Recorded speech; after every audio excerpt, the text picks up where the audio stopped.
나흘 만에 코로나19 국내 지역 감염 사례가 나왔습니다. 경기도 용인에 거주하는 남성인데 지난 주말 밤사이 서울 이태원 클럽과 주점 5곳에 들른 것으로 확인됐습니다. 집단 감염 우려가 커지고 있습니다. 재난지원금을 받는 일부 상인들이 카드 수수료 명목으로 웃돈을 요구하는 경우가 있어 논란입니다. 같은 물건도 재난지원금으로 사면 더 비싸지는 현장을 취재했습니다. 유기동물을 좋은 곳에 분양해준다는 내용의 영상으로 인기를 끌고 있는 유명 유튜버가 고발됐습니다. 펫샵에서 구입한 뒤 유기동물로 둔갑시키고 학대까지 했다는 의혹을 받고 있습니다. 단독 보도합니다. 제주도가 유기견으로 몸살을 앓고 있습니다. 육지에서 온 외지인들이 반려견을 몰래 버리고 가는 실태를 집중 취재했습니다. 개가 아주 여러 개 있어. 지나가자면 무서워. 인도에 있는 LG화학 공장에서 유독가스가 누출됐습니다. 최소 9명이 숨진 것으로 알려진 가운데 70명이 의식을 잃은 상태여서 인명피해 규모가 커질 가능성이 있습니다. 거대 여당을 이끌 원내대표로 4선의 김태년 의원이 당선됐습니다. 당권파 친문으로 당 정책위의장을 지내는 등 정책통으로 불립니다.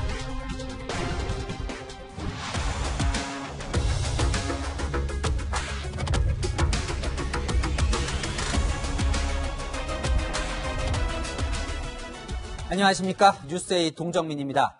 지난 황금 연휴 때 느슨해진 사회적 거리두기에 우려의 목소리가 컸었는데 현실이 됐습니다. 29살 남성이 지난 토요일 새벽 서울 이태원 클럽과 주점 5군데를 다닌 뒤 확진 판정을 받았는데 이 직간접 접촉자가 2,000명가량으로 추산됩니다. 지역 감염자가 나흘 만에 1명 처음 발생한 건데요. 이 한 명의 방심도 금물이라는 경각심을 줍니다. 첫 소식 김철웅 기자입니다. 서울 이태원의 한 클럽이 문을 닫았습니다. 지난 주말 용인에 거주하는 29살 남성이 클럽에 다녀갔는데 어제 코로나19 확진 판정을 받은 겁니다. 확진자는 지난 2일 새벽 친구들과 함께 이 클럽에 다녀갔습니다. 주말이어서 손님들로 붐볐기 때문에 집단 감염 우려가 커지고 있습니다. 이곳뿐만이 아닙니다. 1시간 단위로 이태원 클럽과 주점 5곳을 옮겨 다녔습니다. 당시 방문자 수만 2,000명에 달하는 것으로 알려졌습니다. 57명 정도 되는 접촉자의 숫자를 갖고는 있습니다만 당연히 더 늘어날 가능성이 매우 높다라는. 확진자는 클럽에 다녀온 지난 2일부터 발열과 설사 증상을 보였는데 방역당국의 역학조사에서 최근 해외를 방문하거나 확진자를 접촉한 적은 없다고 진술했습니다. 여러 클럽과 주점을 돌아다니는 과정에서 다른 사람들에게 전파됐을 가능성도 배제할 수 없습니다. 밀폐된 공간에 많은 사람들이 몰리는 클럽과 주점의 특성상 집단 감염 우려도 제기됩니다. 주변 상인들은 당혹감을 감추지 못했습니다. 이태원은 원래 지금 죽어가는 추세여서 완전히 이게 마감하기 때문에 영향이 좀 있죠. SNS엔 자신을 확진 당사자라고 밝힌 남성이 클럽에 들른 건 호기심 때문이었다며 방문 당시엔 증상이 없었다는 해명글을 올렸습니다. 채널A 뉴스 김철웅입니다. 이 남성이 들른 곳은 이태원 클럽뿐만이 아니었습니다. 지난 황금 연휴 남이섬을 포함해 서울과 경기, 강원 지역을 종횡무진했는데요. 이미 같이 다닌 친구 한 명이 추가로 확진 판정을 받았습니다. 이어서 신선미 기자입니다. 지난 주말 확진자와 함께 서울 이태원 클럽에 갔던 남성도 확진 판정을 받았습니다. 경기도 안양에 사는 31살 접촉자입니다. 접촉자 명단은 용인에서 통보가 돼가지고 선별진료소에서 검체 채취를 했고요. 오늘 아침에 양성으로 나온 겁니다. 그런데 용인에서 확진 판정을 받은 29살 남성은 이태원 클럽에만 갔던 게 아니었습니다. 지난달 30일 친구 3명과 함께 남이섬을 방문한 뒤 강원도 홍천 대형 리조트에 묵었습니다. 지난 2일 새벽 서울 클럽에 들른 뒤엔 경기도 수원의 병원과 약국에도 방문했습니다. 연휴 기간 서울과 경기, 강원도를 종횡무진했던 겁니다. 지역사회 전파 우려가 나오는 이유입니다. 나는 젊으니까 괜찮겠다. 면역력이 좋으니까 그 생각 가지고 좀 경기가 누그러진 것 같은데 아무래도 클럽 같은데 그런 데는 좀 조심해야 되지 않을까. 안전에 다 돼가고 있는데 고생 끝에 또 고생을 또 해야 되나 싶은 게 너무 두려워요. 뭔가 또 터질 것 같다 이렇게 생각했는데 아니가 다르게 터져버렸어요. 방역당국이 접촉자를 파악하고 있지만 확진자가 워낙 많은 곳을 방문해 확인 작업도 쉽지 않습니다. 특히 감염 경로조차 밝혀지지 않은 상황이어서 추가 확산 우려가 커지고 있습니다. 채널A 뉴스 신섬입니다. 경찰이 신용카드를 훔쳐 사용한 절도범을 잡고 보니 자가격리 대상자였습니다. 이 절도범 불구속 입건이 된 뒤 귀가를 했는데요. 바로 그날 또다시 자가격리지인 집을 이탈했습니다. 배영지 기자입니다. 39살 윤모 씨가 경찰에 붙잡힌 건 어제 새벽. 부산의 한 노래 주점에서 업주의 신용카드를 훔친 뒤 편의점과 노래방 등에서 50만 원을 썼습니다. 도난 신고를 받고 윤 씨를 붙잡은 경찰은 조사 과정에서 윤 씨가 해외에서 입국한 코로나19 자가격리자라는 사실을 확인했습니다. 멕시코에 살던 윤 씨는 미국을 경유해 지난달 29일 인천공항으로 입국했고 당시 코로나19 검사에선 음성 판정을 받았습니다. 순서는 얘기하다 지갖고 자가격리자다가 호기심도 상해내보니까 진찰했어요. 윤 씨를 입건한 경찰은 같은 날 오후 4시 관할 보건소에 인계했고 보건소는 윤 씨를 집에서 자가격리하도록 했습니다. 그런데 윤 씨는 밤 9시 또다시 집에서 무단 이탈했고 2시간여 만에 붙잡혀 현재 부산시 격리시설에서 격리 중입니다. 추가로 진행한 코로나 검사 결과는 음성이었습니다. 우리 다른 주인들이 격리 조치 있다가 오늘 꼭 1시에 음성 판정 받았거든요. 그래서 지금 격리는 해제했고. 윤 씨는 휴대전화 2개를 이용해 방역당국의 감시를 피했습니다. 위치 추적을 피하기 위해 자가격리 앱이 설치된 휴대폰은 집에 놔두고 별도 휴대전화를 사용했습니다. 우리가 할 수가 없습니다. 밤에 놔두고 다닌 거예요. 폰을 켜고. 다른 폰을 들고. 경찰은 윤 씨 격리가 끝나는 대로 절도 혐의와 자가격리 위반 이유 등을 조사한 뒤 사법 처리 여부를 결정할 계획입니다. 채널A 뉴스 배영진입니다. 수의과대 학생이 유기동물을 구조해서 분양한다는 내용의 유튜브 구독자 수가 50만 명을 넘습니다. 그런데 유기동물인 줄 알았던 강아지와 고양이는 돈을 주고 산 것이고 학대까지 했다는 혐의로 경찰에 고발됐습니다. 백승우 기자의 단독 보도입니다. 대학생이냐고 수의대 다니고 있어요. 한 내년쯤에 수의사 된다고 생각하시면 돼요. 수의과 대학생이 유기견과 고양이를 구조해 분양시킨다는 내용의 유튜브 방송입니다. 동물을 소재로 하는 TV 프로그램에 소개된 이 유튜브 방송은 구독자가 50만 명이 넘습니다. 이 유튜브를 운영하는 수의대생 A씨 등이 사기와 동물 학대 등 혐의로 최근 경찰에 고발됐습니다. 동물보호단체는 고발장을 통해 A씨가 펫샵에서 산 강아지와 고양이를 유기동물로 둔갑시켜 돈을 벌었다고 주장했습니다. A씨와 동료 수의대생의 대화 녹음 파일을 그 근거로 들었습니다. 잘못된 방법으로 다 워낙 다 몇백씩 이렇게 주고 온 애들이고 내려온 거 뭐 어떻게 파헤칠 수도 없는 일이야. 거짓에 기반을 두고 물론 이 거짓이 탄로나면 다 무너지는 거거든. 거짓에 기반을 두면 이건 대박이다. 고발장에는 A씨의 라이브 방송 수익 자료도 첨부했습니다. 두 분이 짜시더라고요. 펫샵에서 이미 사와놓고 어떻게 하면 구독자들이 속일 수 있는지. A씨는 채널A와의 통화에서 주장하는 근거들이 증명되지 않았다며 구체적 입장은 밝히지 않았습니다. 채널A 뉴스 백수호입니다. 미래의 수의사가 되겠다는 사람이 조회수를 위해 동물을 학대했다고 목격자들은 말합니다. 고양이를 굶겨서 촬영할 때 말을 잘 듣게 하고 강아지를 좁은 철장에 열악하게 가뒀다는 증언이 나왔습니다. 경찰이 진위를 확인하기로 했습니다. 권솔 기자입니다. 수의과학대 학생 유튜버 A씨는 여러 방송 프로그램에 출연해 버려진 고양이를 구조하고 치료해주는 예비 수의사라고 말합니다. 사실 제가 날개 없는 천사라고 불러요. 날개만 없어 사실. 그런데 동료 수의대생들은 동물을 굶기고 학대하는 장면을 목격했다고 주장합니다. 고양이들을 굶기면 애교가 많아진다면서 그게 촬영에 도움이 된다고 말해요. 촬영이 없을 때는 고양이가 다가올 때 양손으로 멀리 집어 던지거나 새끼 리트리버도 굉장히 좀 큰 편인데 정말 누가 봐도 좁은 철장 안에 가둬두고 위생이 정말 안 좋았고요. 고양이가 햄스터를 물어 죽이도록 내버려뒀다는 의혹도 제기했습니다. 그냥 사다 주는 것도 아니고 야 동물이 아니야. 4,000원. 동영상 조회수를 늘리려고 동물을 학대했다는 주장도 나왔습니다. 어떻게 수익을 더 창출할 것인지, 캐릭터가 살아야 한다면서 어떤 아이를 고도 비만으로 만들지 이렇게 휘덕거린다거나. 동료 수의대생들은 생명 존중과는 거리가 먼 모습을 지켜보면서 부끄럽고 염려됐다고 말했습니다. 생명 연리를 가지고 동물들을 위해 일할 수의사가 될 사람들이고 더 이상의 이런 콘텐츠로 이용되는 유기견들이나 강아지들이 없었으면 하는 바람이고. 경찰은 A씨를 상대로 동물 학대 여부를 조사할 계획입니다. 채널A 뉴스 권솔입니다. 상가에서 모르는 여성을 따라가고 부동산에 들어가 뜬금없이 빌딩을 사겠다고 말한 남성. 알고 보니 대마초를 피운 유명 래퍼였습니다. 경찰에 긴급 체포됐습니다. 공태현 기자가 단독 보도합니다. 상가 앞에 세워진 경찰차에서 경찰들이 내립니다. 30분 정도 지나자 사람 한 명을 태우고 경찰서를 향해 출발합니다. 모르는 남자가 쫓아온다는 신고를 받고 출동한 경찰이 3시간 반 만에 인근 건물에서 30대 남성을 긴급 체포한 겁니다.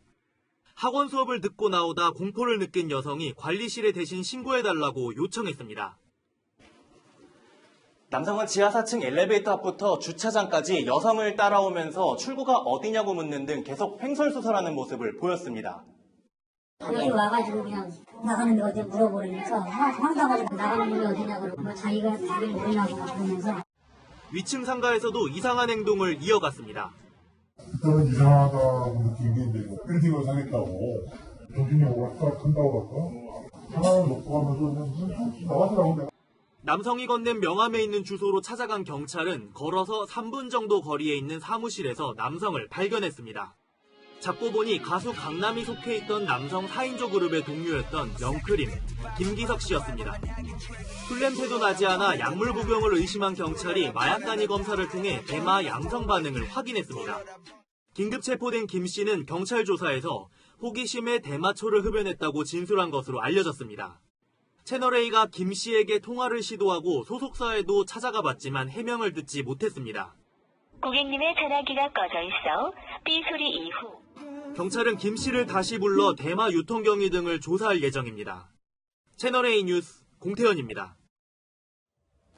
라임 사태 몸통으로 불리는 김봉현 전 회장이 숨긴 55억 원 돈다발이 발견됐다고 전해드렸습니다. 왜 사설 보관함에 넣어놓았을까 의문이었는데 가방 3개, 100kg가 넘는 무게를 끌고 다니다 허리를 다쳤다고 진술했습니다. 박건영 기자입니다. 김봉현 전 스타모빌리티 회장이 체포되기 일주일 전인 지난달 중순 방문했던 사설 물품보관소입니다. 김 전 회장이 한 달 이상 가방을 맡기고 싶다며 보관료 20만 원과 함께 제시한 신분증은 가짜였습니다. 우리 대면으로 이렇게 계약을 하기 때문에 직접 그곳에 와서 직접 계약을 하셨습니다. 자기 이름으로 하진 않았죠. 김 전 회장은 검은 여행 가방 2개와 회색 여행 가방 1개를 보관함에 넣었습니다. 가방에는 5만 원권 돈다발 55억 원어치가 들어있었습니다. 체포된 김 전 회장 주머니 속에서 열쇠 1개를 찾아낸 경찰이 용도를 추궁해 보관업체 위치를 알아낸 것으로 알려졌습니다. 저 가방 안에 현금이 있을 거라고 누가 알 수 있겠습니까? 그 돈 채우는데 시간이 한 시간 정도 걸린 걸 알고 있습니다. 5만 원권 100장으로 무게를 측정해봤습니다. 96.4g. 이보다 1,100배 많은 55억 원어치 지폐 무게는 106.04kg이 넘습니다. 5만 원권 100장 두께가 1cm 정도임을 감안하면 한 곳에 55억 원어치를 쌓았을 때 아파트 4층 높이입니다. 김 전 회장은 경찰 조사에서 도피 자금을 담은 가방을 가지고 은신처를 옮겨 다니다가 허리를 다쳐 보관센터에 가방을 맡겼다고 진술한 것으로 알려졌습니다. 경찰이 김 전 회장을 검거할 때 은신처에서 찾아낸 5억 3천만 원까지 합치면 현금 60억 3천만 원을 확보한 겁니다. 경찰은 김 전 회장이 재향군인의 상조회를 통해 빼돌린 300억 원 가운데 일부인 것으로 보고 있습니다. 채널A 뉴스 박건영입니다. 일부 지자체들이 코로나19 재난지원금을 선불카드 형태로 지급했죠. 이걸 쓰려고 보니 같은 물건을 현금으로 살 때보다 비싼 값을 치러야 하는 경우가 있습니다. 서채리 기자가 현장을 취재했습니다. 장을 보는 시민들로 붐비는 전통시장. 티셔츠 3장을 2만 원에 파는 옷가게에 들어가 재난지원금 선불카드로 값을 치르겠다고 하자 말이 바뀝니다. 그러면 2만 원이 못 드리죠. 사방에 21,000원 해드리고 네, 하셨어요. 통닭 한 마리를 4,000원에 파는 가게는 어떨까? 재난지원금 선불카드를 쓰려면 웃돈을 25%나 얹어줘야 합니다.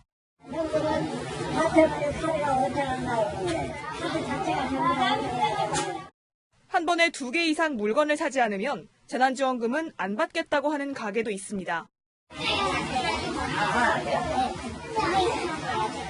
상황이 이렇다 보니 인터넷 등에는 같은 물건을 더 비싸게 사야 하는 재난지원금 사용에 불편을 호소하는 목소리가 넘칩니다. 상인들은 카드 결제로 물건값을 받으면 수수료를 떼야 해 어쩔 수 없단 반응입니다. 10,000원짜리 물건을 팔면 카드 회사에 상인들이 내는 수수료는 50원. 건당 20-30원 하는 카드 결제방 사용료와 결제 단말기 회사에 내는 100-200원 수준의 수수료가 추가됩니다. 지자체는 물건값을 올려받는 건 단속 대상이라고 말합니다.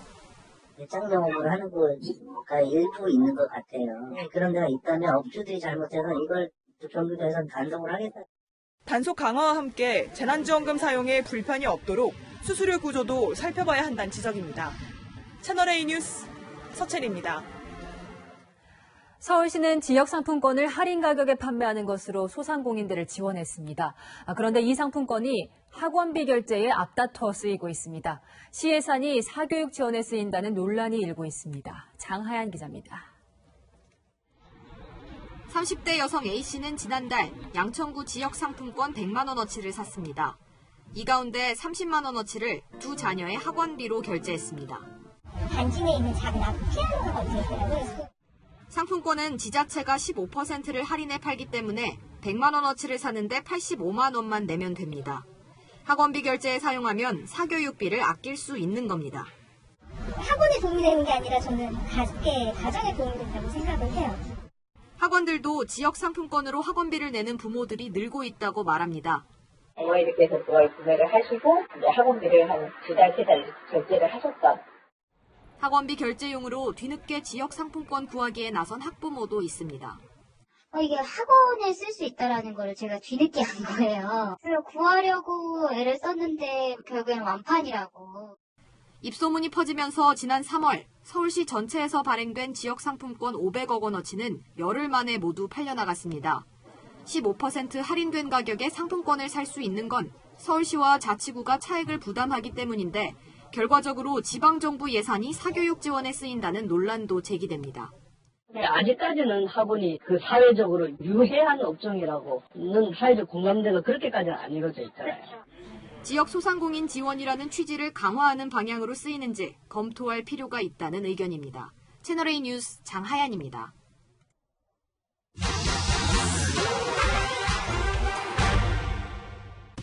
사실만 짚어드리는 팩트맨입니다. 다음 주 월요일부터 전국 모든 세대가 정부 긴급 재난지원금을 신청할 수 있는데요. 사용처가 헷갈린다는 문의 많습니다. 똑같은 커피 전문점이라도 서울 시민은 쓸 수 있고 부산은 안 된다는 말도 있는데 사실인지 따져보겠습니다. 정부 재난지원금이든 체크카드와 신용카드를 들고 커피 전문점을 한번 가볼까요? 스타벅스, 이디야, 커피빈, 엔젤리너스, 투썸플레이스 등 다양한데요. 본사에서 운영하는 직영점이냐, 프랜차이즈 가맹점이냐, 이 기준에 따라 사용료도 달라집니다. 먼저 100% 본사 직영으로 운영하는 스타벅스와 커피빈. 이곳에서 재난지원금 쓰려면 서울 시민이어야 하고 서울 지역에서만 사용 가능합니다. 왜 그럴까요? 정부 재난지원금은 내가 속한 지자체 안에서만 써야 하는데 두 브랜드의 직영점의 경우 전국 어디라도 카드 매출이 본사가 있는 서울로 잡혀 서울 시민만 사용 가능한 겁니다. 그렇다면 부산 시민이 본사가 있는 서울에서는 쓸 수 있을까요? 부산 시민이 사는 지역이 아니라 사용 불가능합니다. 반대로 서울 시민도 부산 지역 스타벅스, 또 커피빈에서 사용 안 됩니다. 프랜차이즈 가맹점 형태로 대부분 운영 중인 엔젤리너스, 이디야, 투썸플레이스의 경우 사는 지역이라면 재난지원금 사용 가능한데요. 단 일부 매장은 직영점도 있으니 사용 가능한지 미리 확인해보는 게 좋겠습니다. 그렇다면 백화점 안에 있는 커피 전문점은 어떨까요?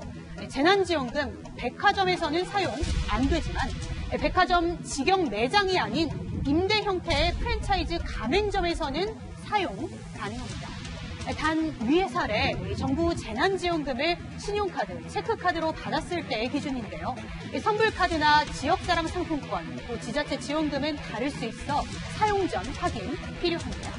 이 밖에도 궁금한 사항 팩트맨으로 제보 부탁드립니다. 이상 팩트맨이었습니다. 지금 보시는 동영상이 미국 뉴욕주를 뜨겁게 달구고 있습니다. 경찰이 사회적 거리 두기를 하지 않는 시민을 적발한 건데 이 과잉 진압 논란이 거셉니다. 미국 윤수민 특파원입니다. 경찰 3명이 한 남성을 제압합니다. 주먹까지 휘두르며 남성의 팔을 등 뒤로 꺾습니다. 또 주변에 사람들이 모이자 경찰봉을 손에 쥔 채 물러서라고 명령합니다.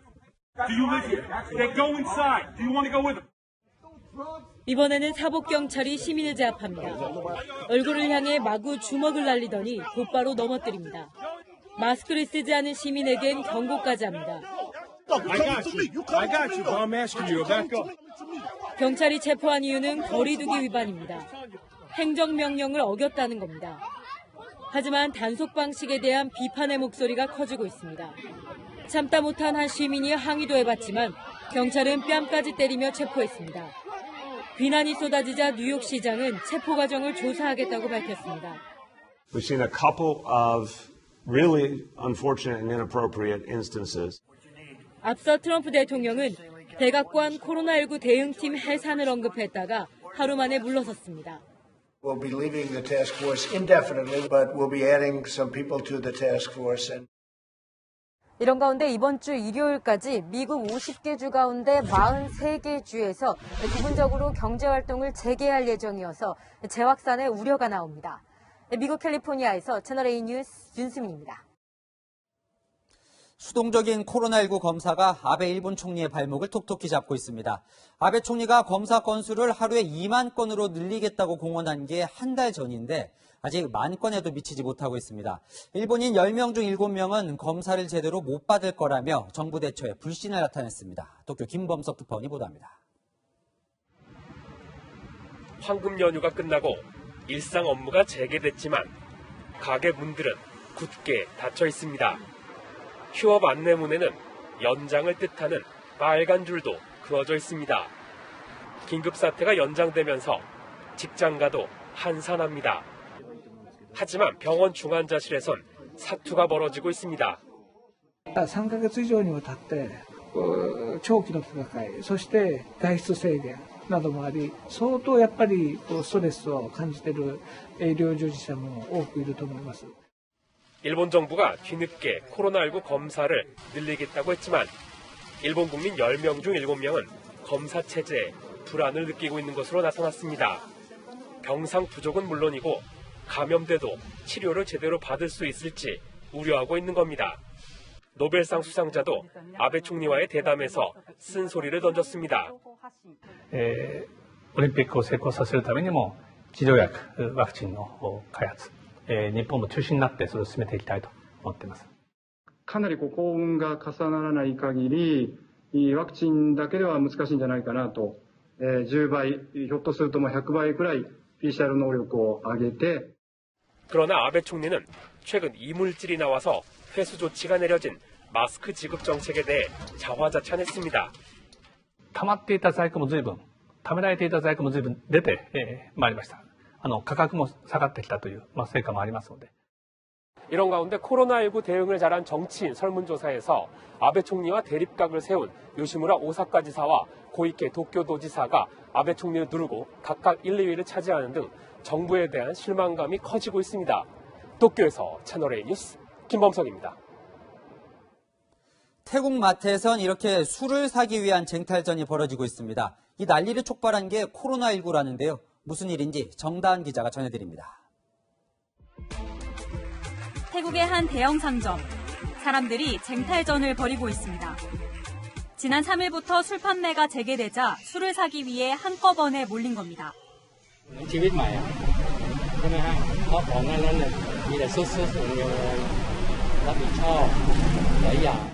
앞서 태국 정부는 코로나19 확산을 막기 위해 봉쇄령을 내리고 술 판매를 금지했습니다. 이와 관련해 태국 정부는 앞으로 상황이 악화되면 술을 판매하는 모든 상점문을 닫을 수 있다고 경고했습니다. 지금까지 태국에선 코로나19 확진자가 3,000명 가까이 발생했습니다. 네덜란드 암스테르담에선 이색적인 식당이 등장했습니다. 작은 온실처럼 생긴 유리 안에서 손님들이 식사하도록 한 겁니다. 앞서 코로나19로 영업을 중단했던 식당은 이달 말 재개장을 앞두고 거리 두기를 위해 아이디어를 냈습니다. So they hand it from the outside. They don't enter. They wear protective gear in front of their face, so no accidents can happen, no accidental exchanges. 네덜란드의 코로나19 누적 확진자는 4만 명을 넘어섰습니다. 채널A 뉴스 정다은입니다. 인도에 있는 LG화학 공장에서 대형 유독박스 누출 사고가 발생했습니다. 현지 주민 최소 9명이 숨진 것으로 알려졌고 주민 70명은 의식이 없는 상태인 것으로 전해지고 있습니다. 김민지 기자입니다. 인도 남부의 한 동네. 어른과 아이들이 쓰러져 있습니다.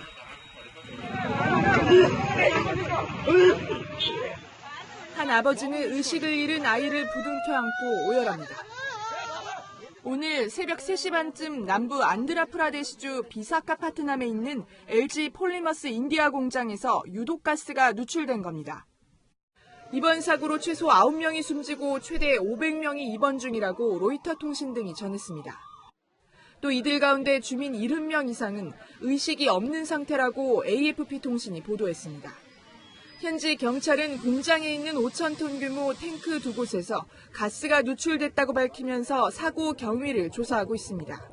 아울러 공장 인근 마을 주민들에게는 대피령을 내렸습니다. 이 공장에선 화장품 용기 등에 쓰이는 플라스틱을 만들고 있으며 이때 사용되는 스타이렌이 유출된 것으로 추정되고 있습니다.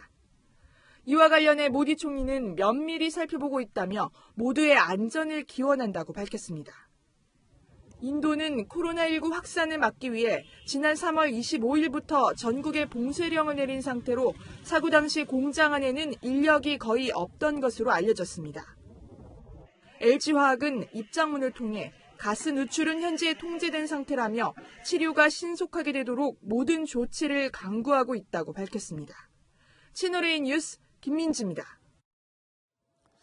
중국에서 병든 노모를 생매장한 비정한 아들이 붙잡혔습니다.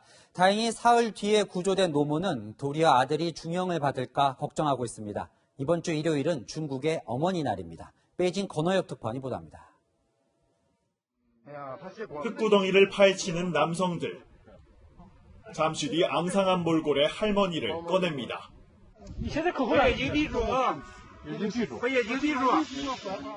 거동이 불가능한 79살 왕모 씨를 산채로 매장한 사람은 다름 아닌 아들 마모 씨였습니다. 아들의 이 같은 행각은 아내의 신고로 드러났는데 경찰은 병든 노모를 돌보기 힘들어져 이 같은 일을 벌인 것으로 보고 있습니다. 사흘 만에 구조됐지만 생명에 지장은 없는 상태.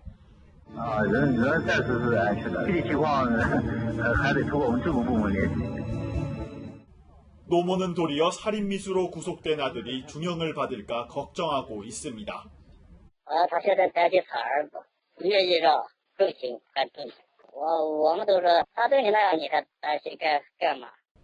지난달 29일 저장성의 한 마을에선 호수에 풀어놓은 희귀동물 블랙스완이 갑자기 자취를 감췄습니다. 경찰 조사 결과 주민 우모 씨가 블랙스완을 강목으로 때린 뒤 포대에 담아 집으로 옮긴 겁니다.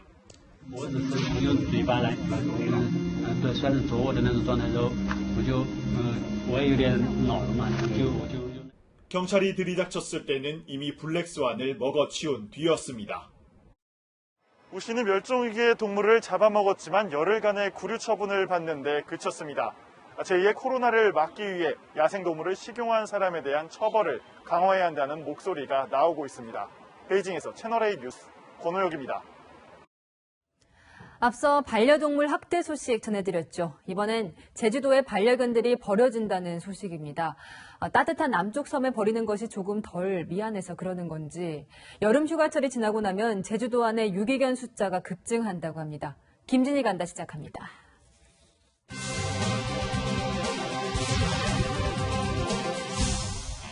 제주도가 늘어나는 유기견으로 골머리를 앓고 있습니다. 제주를 찾은 관광객들이 반려견을 버리고 가는 것인데요. 이렇게 버려진 유기견들은 야생성이 강한 들개가 되어 사람들을 공격하거나 주변 농작물에 피해를 주는 등 피해가 이만저만이 아니라고 하는데요. 과연 어떤지 현장 확인하겠습니다. 지난 황금 연휴 기간 많은 관광객들이 제주를 찾았습니다. 반려견과 함께 즐거운 시간을 보내기도 하는데요. 그런데 해수욕장 근처에서 목줄을 하지 않은 개들이 눈에 띕니다. 저희 강아지 아니에요? 낯선 사람을 보자 지저대며 경계심을 보이는 개들. 원래 유기견이에요. 지네끼리 들어와가지고. 호랑이가 유기견이에요? 아, 이게 큰 놈만 들어갔다가 이놈이 새끼 같거든요. 유기견이 돌아다니며 번식을 한 겁니다. 이쪽에 다니는 사람들이 민원을 몇 번 냈어요. 계속 짚고 사람 쫓아가고 하니까 무서웠던 모양이에요, 강아지들이. 황급히 도로를 가로지르며 뛰어가는 또 다른 개는 오른쪽 다리를 심하게 다쳤습니다. 무성한 털의 야윈 모습. 길에서 지낸 지 오래된 것 같은데요. 얘 누구 개인지 아세요? 몰라요. 누가 참 좋아해. 떠돌이 개들도 여기 좀 많이 많죠. 20년 전에도 유기견은 없었습니다. 그러니까 관광객이 들어오면서 이제 버려진 강아지 수준이 늘어난 거죠. 특히 여름 휴가철 지나고 나면 또 유기견들이 많이 발생해요. 차에 몰래 개를 싣고 오는 경우가 많았는데 올해 또 얼마나 또 개가 많이 늘어날지 모르겠어요. 주민들은 여객선을 타고 제주에 왔다가 함께 데리고 온 반려동물을 버리고 가는 사람들이 많은 것으로 추정하고 있습니다. 유기견들이 안쓰럽고 불쌍하지만 주민들에겐 골칫거리입니다. 저쪽에 가면 개가 아주 여러 개 있어. 지나가자면 너무 무서워. 차량이 빠르게 달리는 도로에 갑자기 나타나고 쓰레기 봉투를 뒤지고 밭을 헤집고 다니기 때문입니다. 작년 2월엔 마스크와 모자를 쓴 사람이 담 너머로 개를 유기하는 장면이 CCTV에 찍히기도 했습니다. 통계에 따르면 지난 한 해 제주에 버려진 유기견은 7천여 마리로 해마다 증가하고 있습니다. 제주도의 한 동물보호센터엔 지난 열흘 동안에만 200마리 이상의 유기견이 들어왔습니다. 2020년 4월 말 현재로 보시면 강아지가 2,595마리. 그래서 그거는 계속해서 지속하게 증가되고 있는 것 같아요. 말티즈거든요. 품종이 있는 애고 이쁜 애라서 분명히 주인이 있을 것 같은데 주인이 찾지를 않으세요. 눈도 뜨지 못한 채 버려진 어린 강아지들도 있습니다. 그게 물려가지고 좀 치료 중에 있거든요. 소독하고 하고 있는데. 이곳 유기견들에겐 새로운 가족을 만나는 것이 절실한데요. 보호센터로 맡겨진 뒤 10일 이상 주인이나 입양자가 나타나지 않으면 지자체 결정으로 안락사를 시킬 수밖에 없습니다. 원래 주인이 찾아가는 게 강아지한테도 제일 좋은 것 같고요. 새로운 주인은 찾아가서 새로운 가족을 만드는 게 제일 두 번째 순위인 것 같습니다. 제주도는 관련 조례를 개정해 미등록 반려동물은 제주로 오는 도항선이나 항공기에 아예 탑승하지 못하도록 할 계획입니다. 그렇게 되면 버려진 반려동물의 주인이 누구인지는 쉽게 확인할 수 있게 되겠죠. 김진희가 한다, 김진희입니다. 코로나19 때문에 일회용품 사용량이 증가했죠. 쓰고 버린 페트병이 특히 많습니다. 해외 수출길도 막힌 상태인데 쓰레기 대란이 오는 건 아닌지 우려가 나옵니다. 이지훈 기자가 취재했습니다. 분리수거한 페트병을 재활용하는 공장입니다. 페트병을 분쇄해 나일론을 비롯한 합성 섬유의 원료로 재가공합니다. 이 업체에선 매달 1,500톤의 폐 페트병을 재가공해 팔아왔는데 코로나19 확산 이후 판매량이 5분의 1 수준으로 줄었습니다. 생산량의 70%를 수입해가던 미국과 유럽이 문을 걸어 잠갔기 때문입니다. 코로나19 여파로 판로가 막히면서 이 업체에만 폐 페트병 3,000톤이 쌓여 있습니다. 창고 공간이 모자라서 마당에까지 쌓아두었는데요. 높이가 5m를 넘습니다. 국제 원유 가격 폭락으로 가격 경쟁력도 낮아지면서 지난달 국내 폐 페트병 판매량은 평소의 절반으로 급감했습니다. 안 받을 수밖에 없는 게 아파트도 너도 이제 발생되는 데가 또 막힐 거 아니에요. 나가는 가게 출구도 없을 뿐더러 계속 떨어지고 있으니까. 2년 전 중국이 쓰레기 수입을 거부하며 발생한 쓰레기 대란이 재현될 거란 우려가 나오는 상황에서 정부가 긴급 대책을 내놨습니다. 전국에 쌓인 18,000톤의 폐 페트병 중 10,000톤을 정부 비축분으로 구매하겠다는 겁니다. 폐 페트병 수입을 금지하는 방안도 추진 중입니다. 재활용 전 과정에 대해서 현재 비원복 현상이 일어나는 부분에 대해서도 점검해서.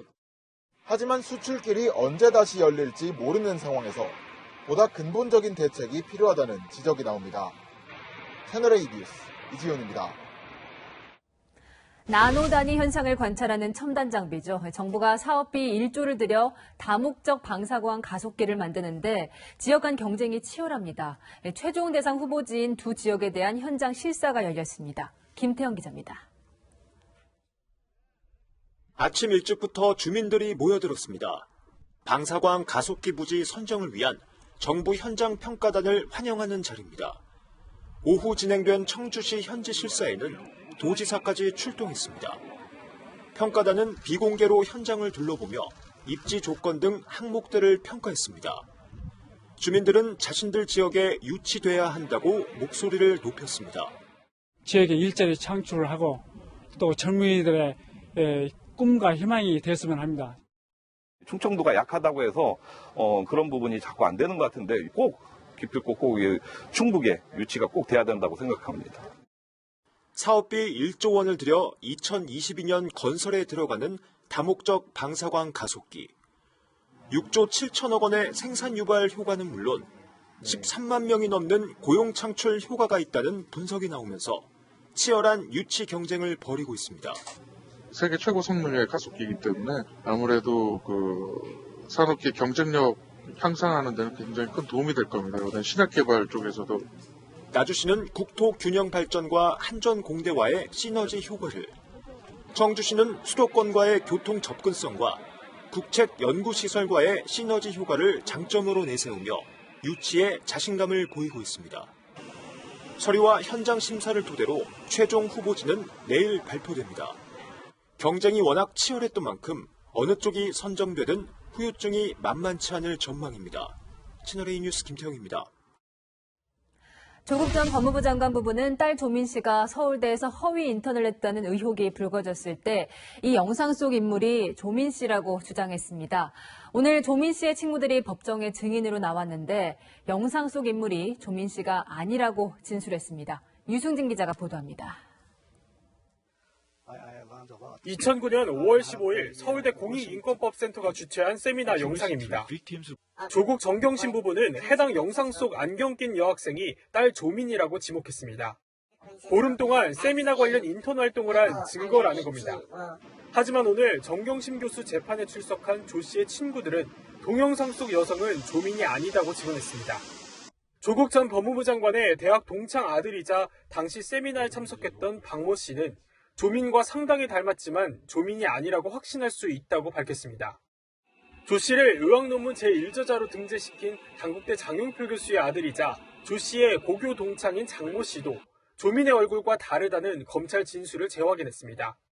반대 신문에 나선 정 교수 변호인이 영상 속 여학생이 누군지 모르냐고 재차 물었지만 장 씨는 알았다면 기억이 났을 거다라고 말했습니다. 장 씨가 검찰 조사 당시 조 씨의 서울대 인턴 확인서를 본 뒤 어떻게 이럴 수 있지? 완전 거짓. 세미나는 나 혼자 갔는데 라고 진술한 사실도 새로 공개됐습니다. 정 교수의 변호인 측은 당시 생활기록부 관리의 문제일 뿐이라고 반박했습니다. 한번 이 시점에서 점검해 본다면 다 비슷비슷한 처지에 몰릴 것이다 라는 생각을 개인적인 추측입니다를 갖게 했습니다. 논쟁거리는 될지 몰라도 죄는 되지 않는다는 주장입니다. 채널A 뉴스 유승진입니다. 사회 초년생이 고가주택을 사고 무일푼으로 건물주가 되는 의심스러운 부동산 거래가 수백 건 적발됐습니다. 어떤 사람들인지 국세청의 조사 결과 보시죠. 박정석 기자입니다. 지난달 정부 부처의 합동조사 결과 탈세가 의심되는 수상한 부동산 거래가 835건으로 늘었는데요.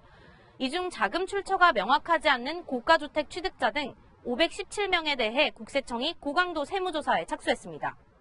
환자로부터 진료비를 현금으로 받은 한의사는 매달 병원 근처 자동 인출기를 찾았습니다. 자신의 여러 계좌에 돈을 나눠 입금해 병원 매출을 숨기려 한 겁니다. 여기에 아버지에게 받은 돈을 보태 고가 부동산을 사면서 소득세와 증여세 탈루 사실이 드러났습니다. 한 건설업자는 오피스텔을 새로 지으면서 자녀와 공동 명의로 등기해 지분 50%를 편법으로 넘겼습니다. 국세청은 증여세 수억 원을 추징하기로 했습니다.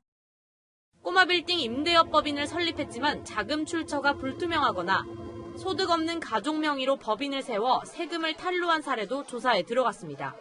소규모 가족법인이나 꼬마 빌딩 투자자 등에 대해서는 부동산을 취득할 때부터 보유, 양도하는 전 과정에서의 자금 흐름을 확인하여 자기 돈을 한 푼도 쓰지 않고 부동산을 샀다고 신고한 경우도 91건에 달하는 만큼 국세청은 불법 증여 여부를 철저히 검증할 방침입니다. 채널A 뉴스 박정서입니다. 미 공군이 알래스카에서 스텔스 전투기를 26대나 출격시키는 대규모 훈련을 전개했습니다. 북한과 중국을 향해 강한 경고를 보낸 것으로 풀이됩니다. 유주은 기자입니다. 현존하는 최강 전투기 F-21 랩터 26대가 활주로를 3줄로 가득 메우고 있습니다. 알래스카 공군기지에서 진행된 일명 코끼리 걷기 훈련입니다. 꼬리에 꼬리를 물고 코끼리가 걷듯이 최단 시간 내 F-21을 비롯해 E-3 조기 경보기, C-17 수송기 등 모두 35대의 항공기를 출격시키는 겁니다. 웬만한 나라 공군력을 순식간에 초토화할 수 있는 전력입니다. 미군은 코로나 상황에서도 미군의 건재함을 보여줬다며 지역 안정 보장을 위한 공중 전투력이 돋보였다고 자평했습니다. 최근 코로나19 여파로 핵추진 항공모함 루즈벨트5가 괌에 묶여있고 핵 탑재가 가능한 B-52 폭격기는 괌에서 철수한 상황입니다. 미국의 전력 공백을 틈타 북한과 중국이 도발할 가능성을 사전에 차단하겠다는 의도로 풀이됩니다. 실제 중국은 남중국해에서 해상훈련을 늘리고 있습니다. 최근 새로운 ICBM 시설이 평양 인근에서 포착된 북한은 잠수함 발사 탄도미사일 발사 움직임까지 보이고 있습니다. 심포 조선소에서는 고래급 잠수함과 수중 사출 장비가 지속적으로 식별되고 있으며 지난해 북한이 공개한 신형 잠수함의 진수 관련 준비 동향을 주시하고 있다고 밝혔습니다. 미국은 북한이 핵무기를 포기해야 미국의 핵 공격 명단에서 제외될 수 있을 것이라며 비핵화 압박을 이어가고 있습니다. 채널A 뉴스 유주은입니다. 21대 국회에서 180석 거대 여당을 이끌 첫 원내대표로 김태년 의원이 뽑혔습니다. 정책통으로 불리는 그는 친문의 핵심인 전해철 의원을 1차 투표에서 꺾었습니다. 강재 기자입니다. 제21대 국회에서 거대 여당을 1년간 이끌 첫 원내사령탑에 4선의 김태년 의원이 선출됐습니다. 민주당 당선자 163명이 투표했는데 김 의원이 과반을 얻어 결선 투표 없이 당선을 확정지었습니다. 친문 핵심 전해철 의원을 1차 투표에서 꺾은 것은 친문 일색이 되는 데 대한 견제 심리가 작동했기 때문이란 분석이 나옵니다. 친문이니 비문이니 이렇게 구분하는 것은 정확한 구분법이 아니다 이렇게 생각합니다. 결선 투표 없이 원내대표 경선이 끝난 경우가 흔치 않아서 더더욱 저는 무거운 책임감을 느낍니다. 86그룹인 김신임 원내대표는 문재인 정부 초기 1년 8개월가량 당 정책위 의장으로 활동해 정책통으로 불립니다. 친문 중에서도 이해찬 대표와 가까운 당권파로 분류됩니다. 원내대표 선거에는 163명의 민주당 총선 당선자가 모두 참여했는데 기존 회의장이 좁아 의원회 간 대회의실을 빌려야만 했습니다. 합당이 되지 않았는데도 자리가 없는데 더불어시민당하고 합당이 되면 어디 가서 의원총회를 해야 될지. 이 대회의실 할 수밖에 없을 정도로 이번 21대 총선 당선자가 많았다는 걸 오늘 원내대표 선거한 날 실감을 하게 됩니다. 바로 임기를 시작하는 김신임 원내대표는 조만간 원내대표단을 구성하고 야당과 원구성 협상을 시작합니다. 채널A 뉴스 강지혜입니다. 반면 미래통합당은 내일 새 원내대표를 선출합니다. 대구 지역구인 주호영 후보와 서울이 지역구인 권영세 후보가 맞붙는데요. 부산 지역 초선들의 선택이 승패를 가릴 것이란 전망이 나옵니다. 안보겸 기자입니다. 영남 출신의 주호영 의원과 수도권의 권영세 당선자가 내일 미래통합당 원내대표 선거에서 맞붙습니다. 주호영 의원은 17대부터 대구 수성을에서 내리 4선을 지낸 뒤 대구 수성갑으로 지역구를 옮겨 5선이 됐습니다. 권영세 당선자는 서울 영등포을에서 3선을 지냈으며 이번에 서울 용산으로 지역구를 옮겨 4선에 성공했습니다. 통합당 의원 84명 중 초선이 40명에 달하다 보니 각 후보들은 초선들에게 공을 들이고 있습니다. 이번 선거는 초선들에게 누가 더 설득력 있게 다가가고 믿음을 주느냐, 그것으로서 당락이 결정될 거라고 봅니다. 이번에 초선 의원들이 40분이나 되시기 때문에 개혁성에서 우위를 보이는 저에게 지지를 보내주실 것으로 믿고 있습니다. 특히 초선의 4분의 1이 몰려있는 부산이 캐스팅 보트가 될 거란 관측이 나옵니다. 부산 의원, 초선 의원들이 9명이라 숫자가 제일 많습니다. 부산은 이제 상대적으로 좁은 지역이라 금방 잘 만나고 뭉치고 할 수 있습니다. 주호영 의원은 총선 직후 부산을 다녀왔고 권영세 당선자는 어제 부산을 방문해 지지를 호소했습니다. 채널A 뉴스 안보겸입니다.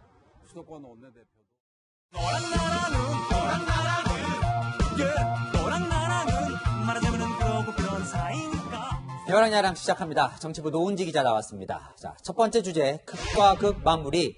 오늘 이인영, 심재철 두 원내대표가 임기를 마무리했죠. 네, 이인영 민주당 원내대표는 마지막 회의를 했고요. 심재철 통합당 원내대표는 고별 간담회를 가졌는데 두 원내대표의 모습 180도 달랐습니다.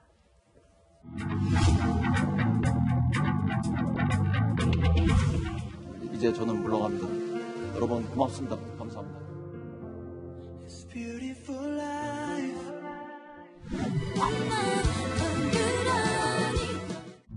예, 고맙습니다. 추후 계획이요? 글쎄요, 좀 뭐 이런저런 공부도 좀 하면서 지낼까 생각합니다.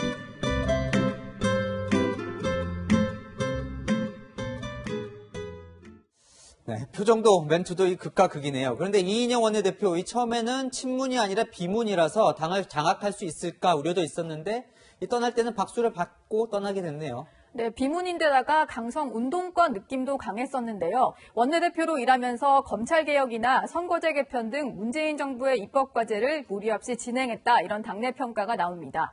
총선 압승에 기여한 데다 본인 역시 사선에 성공하면서 이제는 당내 주류로 자리 잡았다고 볼 수도 있겠죠. 반면 이 심재철 원내대표는 이번 총선에서 본인도 떨어지면서 이제 국회를 떠나게 됐는데 오늘 뼈 있는 말을 했다면서요. 네, 총선 참패 요인으로 황교안 리더십을 언급을 했습니다. 또 하나 더 한다면 황교안 당대표의 리더십, 공천이 잘못되지 않도록 당대표가 그 일을 해주셨어야죠. 뭐 여러분들 아시다시피 잘 안 되고 그랬잖아요.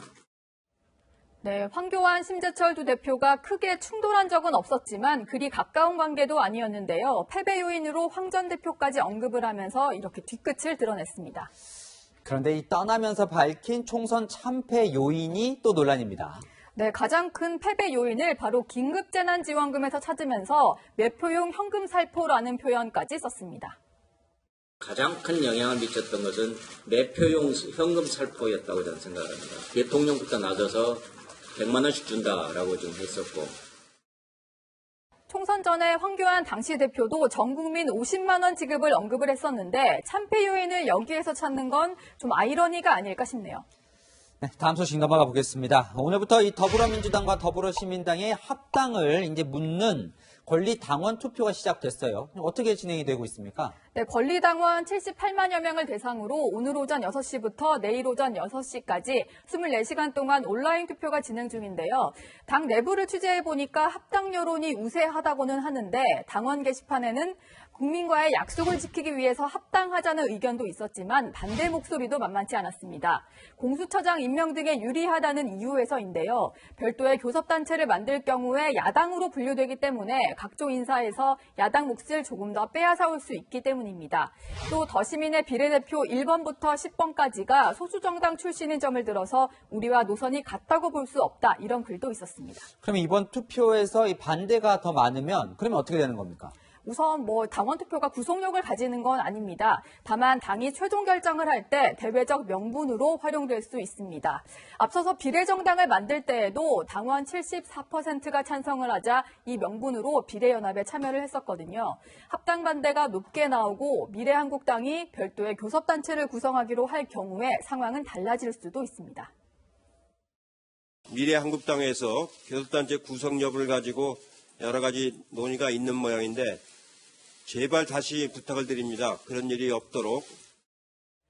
네, 이해찬 대표 이렇게 미래통합당과 미래한국당을 향해 꼼수 부리지 말라고 경고했는데요. 미성 비례정당에 이어서 미성 교섭단체까지 나올지는 조금 더 지켜봐야 할 것 같습니다. 여야 모두 원내대표도 바뀌고 21대 국회도 새로 시작하는데요. 이런 꼼수 서로 눈치 보고 견제하느라 힘 빼지 않았으면 좋겠습니다. 지금까지 여랑야랑이었습니다. 이런 건 진작 좀 했으면 얼마나 좋았겠습니까? 20대 국회 임기가 20여일밖에 남지 않으면서 이제서야 여야가 밀린 법안들을 처리하고 있습니다. 그러다 보니 내부에서도 졸속 심사 우려가 큰데요. 아직도 국회에 계류 중인 법안은 15,400여 건에 이릅니다. 이민찬 기자입니다. 20대 국회 마지막으로 열린 국회 과학기술정보방송통신위원회. 기회하겠습니다. 정보통신 사업자가 디지털 성범죄물 유통방지 책임자를 반드시 두도록 한 N번망 방지법을 포함해 70건의 법안이 상정됐습니다. 회의 시간은 2시간이었는데 법안 한 건당 통과 시간이 2분 정도에 불과한 셈입니다. 의원들조차 졸속 심사를 우려합니다. 법을 이렇게 졸속으로 했다가는 큰 파급을 줄 수 있다. 또 우려를 표명합니다. 어떻게 이렇게 졸속 부실하게 만들어질 수 있습니까? 살펴보고 보완을 해서 말씀드리겠습니다. 다른 상임위 상황도 크게 다르지 않습니다. 어제 열린 국회 여성가족위원회는 24개 법안을 처리하는 데 걸린 시간이 15분에 불과했습니다. 국회의원들은 법안을 미리 논의할 시간이 없었다는 입장입니다. 맨날 장애투쟁하고 안에서 데스트랙 가지고 싸우고 앉아서 그런 법안 할 수는 없었죠. 그리고 선거 치렀지, 코로나 치렀지. 법안 몰아 처리하기가 면피용이란 지적도 나옵니다. 지네는 이랬다 이거죠. 공생을 위한 활동을 했다 이거. 상임위를 통과한 법안들은 법제사법위원회와 본회의까지 통과해야 합니다. 하지만 아직 본회의 일정도 잡히지 않아 20대 국회 내 처리될 수 있을지 미지수입니다. 현재 국회에 계류 중인 법안은 15,400여 건으로 20대 국회가 종료되면 자동 폐기됩니다. 채널A 뉴스 이미찬입니다.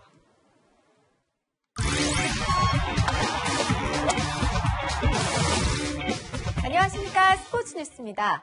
프로야구에 이어 내일은 프로축구가 개막합니다. 축구에 비디오 판독을 도입해서 더 이상 오심 논란이 없을 줄 알았는데 그렇지 않았었죠.